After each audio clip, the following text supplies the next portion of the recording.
In 1960, Nevada's Gaming Control Board decided to keep a list of those people that would be banned from any casino in the state. The board created an excluded person list, also known as the Black Book. It's a list maintained by the state that contains the names of individuals who are banned from entering or engaging in any gambling activities in casinos within the state.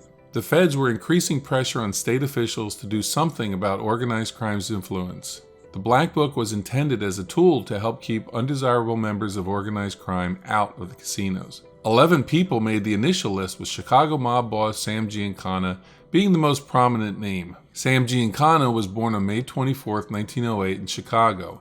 His parents had immigrated to the U.S. from Sicily and raised Sam and his 7 siblings in Chicago's Patch neighborhood. Long before he became involved with a political career and rumored role in the death of John F. Kennedy, Giancana worked for Chicago politician, bootlegger, and crime boss Joseph Esposito. After Esposito's murder in 1928, Giancana became part of the Chicago outfit, and in the 40s and 50s, he ran much of their illegal gambling, liquor distribution, and influence peddling rackets. Young Giancana was arrested several times and spent time in jail.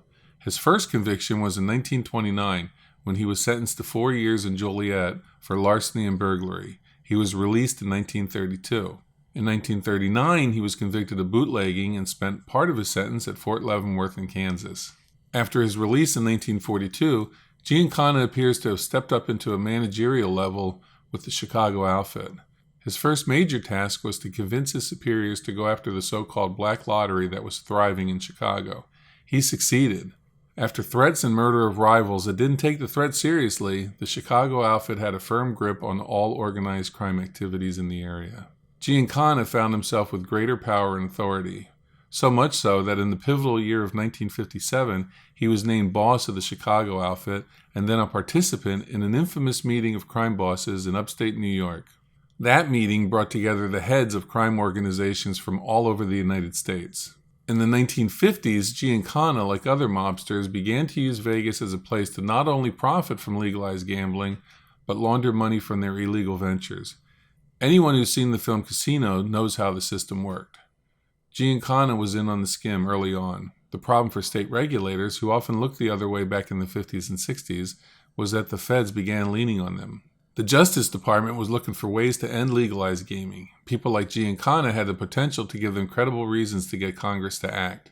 In the 1960 presidential election, Giancana and his associates were all in for JFK. They viewed Kennedy as a better alternative to the tough-talking, law and order rhetoric of Republican candidate Richard Nixon. A Nixon win in their eyes spelled real trouble for them, as they believed he would go after the mob as aggressively as he did communists when he was a senator and vice president. Kennedy won, thanks in part to Chicago and a rumored fraud engineered by Chicago Mayor Richard Daley and implemented by mob resources.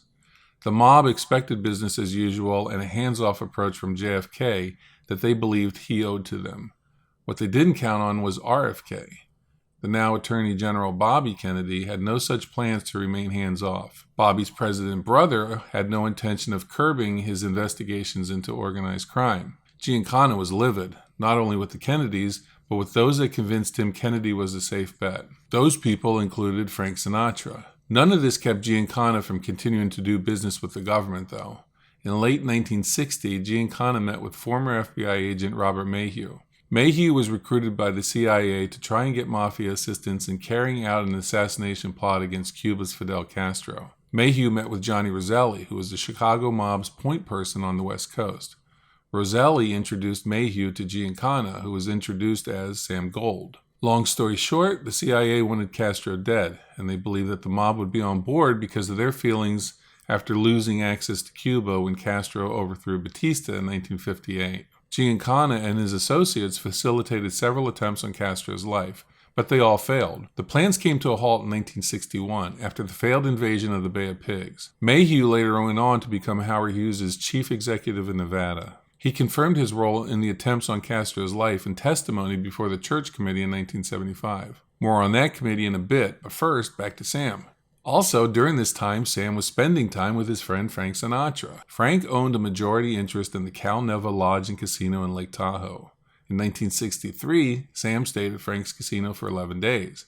That's a problem. By this time, Sam had been in the Black Book for a couple years. With Frank, when he became one of the investors, was Joseph Kennedy, JFK's dad. The FBI was concerned what Kennedy's intentions were with the Mafia. One way to drive Kennedy away from the mob was to threaten to pull Frank's gaming license. Frank listened and decided to sell his interest in the casino rather than tell his friend Sam Giancana that he couldn't stay there.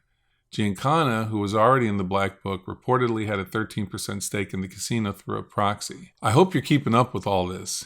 Remember Phyllis McGuire or the McGuire sisters, who had an affair with Giancana and a relationship with Dan Rowan? Well, she was introduced to Giancana by Frank Sinatra. Guess which other friend of Sinatra McGuire was introduced to? I'll take women who slept with JFK for 400, Alex. Giancana reportedly knew this, and reportedly was as jealous as he was about the Dan Rowan affair. This just added to his growing hatred of anyone named Kennedy that started with the failed Bay of Pigs venture and continued with Bobby's aggressive prosecution of the mob. Now, let's fast forward to 1975. All these interconnections caught the interest of the Church Committee. The Church Committee was named after Senator Frank Church of Idaho. The Select Congressional Committee was seated to investigate abuses of the U.S. intelligence agencies. Everything from overthrowing the government of Iran in 1953 to rumored involvement of the CIA into the assassination of President Kennedy. They were very interested in speaking to Giancana about his and the mob's possible role in the death of JFK and the misdeeds in Cuba. Now, Giancana had served a year in prison back in 1965 on a contempt charge. He had been granted immunity but still refused to testify. After serving his year, he fled to Mexico to avoid further proceedings. Mexican authorities caught up with him in 1974, and he was returned to the United States. Even though Giancana had police protection at his Oak Park, Illinois home, a lone gunman was able to enter his basement on the night of June 19, 1975. Just days before he was scheduled to appear before the Church Committee, the gunman put 7 bullets in his head and neck, killing the boss of the Chicago outfit. Theories spread quickly about who put the hit out on Sam. Tony the Ant Spilotro, who was the inspiration for the Joe Pesci character in Casino, was considered a prime suspect as the gunman. Was it Spilotro, whose lawyer was the former mayor of Las Vegas, Oscar Goodman? Was it another Mafia hitman? Or was it the CIA? No one was ever charged with the death, and as in many of these cases, the powers that be were convinced to just let it go. Few people in the Nevada Gaming Control Board's Black Book had the life experiences of Sam Giancana. From being a child of Italian immigrants in Chicago to being one of the most powerful underworld figures in the U.S., Giancana lived a life few will experience. There are more tales from the Black Book on the way. Let me know what you think about this one in the comments. Like, subscribe, and click the notify button to find out when the next one comes out, and I'll catch you on the next one.